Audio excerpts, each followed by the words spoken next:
ഇടുക്കി കാഞ്ചിയാർ അയ്യപ്പൻകോവിൽ പഞ്ചായത്തുകളെ തമ്മിൽ ബന്ധിപ്പിച്ച് നിർമ്മിച്ച തൂക്കുപാലം അപകടാവസ്ഥയിൽ. ഇടുക്കി ജലാശയത്തിൽ വെള്ളം ഉയർന്നാൽ വൻ ദുരന്ത സാധ്യതയാണ് ഇവിടെ നിലനിൽക്കുന്നത്. വിനോദസഞ്ചാരികൾ കൂട്ടത്തോടെ തൂക്കുപാലത്തിൽ കയറുന്നതും അപകട സാധ്യത വർദ്ധിപ്പിക്കും.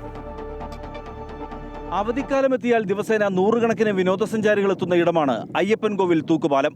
എന്നാൽ യഥാസമയം അറ്റകുറ്റപ്പണികൾ നടത്താത്തത് മൂലം ഈ പാലം അതീവ അപകടാവസ്ഥയിലാണ്.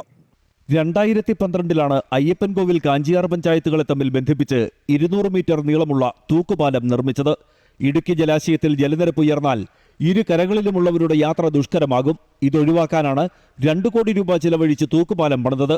എന്നാൽ നാട്ടുകാരേക്കാൾ വിനോദസഞ്ചാരികളാണ് ഇപ്പോൾ പാലം ഉപയോഗിക്കുന്നത്. തൂക്കുപാലത്തിൽ നിന്നുള്ള ഇടുക്കി ജലാശയത്തിന്റെ കാഴ്ചകളാണ് പ്രധാന ആകർഷണം. അവധി ദിവസങ്ങളിൽ നൂറുകണക്കിന് ആളുകൾ ഒരേ സമയം പാലത്തിൽ കയറും. യഥാസമയം അറ്റകുറ്റപ്പണികൾ നടത്താതെ ഇരുമ്പ് പൈപ്പുകൾ തുരുമ്പെടുത്തു. അതീവ അപകടാവസ്ഥയിലാണ് ഇപ്പോൾ തൂക്കുപാലം. ഈ പാലത്തിൻ്റെ 2 സൈഡിൽ നിൽക്കുന്ന വൻമരങ്ങൾ ഏറ്റവും വലിയ അപകട ഭീഷണി ഉയർത്തിക്കൊണ്ട് നിൽക്കുകയാണ് ഇപ്പം നിലവിൽ. എന്താ വെച്ചാൽ കഴിഞ്ഞ ദിവസം ഒരു പാറ്റാടി മരം ഒടിഞ്ഞിൻ്റെ ട്രോപ്പ വീണു. ഈ ട്രോപ്പയ്ക്ക് അതിന് മുകളിൽ യാതൊരു പിടുത്തമില്ലാതെ ട്രോപ്പ ഈ വാർക്കടം മണ്ടൽ കിടക്കുന്നതാണ്. ഈ മരം വന്നടിച്ച് കഴിഞ്ഞാൽ ആൾക്കാരുള്ള സമയത്തും കൂടാണെങ്കിൽ ഒരു ഭയങ്കരമായ ഒരു അപകടം ഇവിടെ സംഭവിക്കുന്നുണ്ടെങ്കിൽ യാതൊരു സംശയമില്ല. മഴ കനത്താൽ ഇടുക്കി ജലാശയത്തിലെ ജലനിരപ്പ് പാലത്തിന്റെ അടിത്തറ വരെ എത്തും.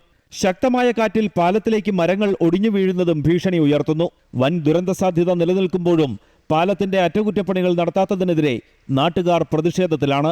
MC Boban, Amrita news, Idukki.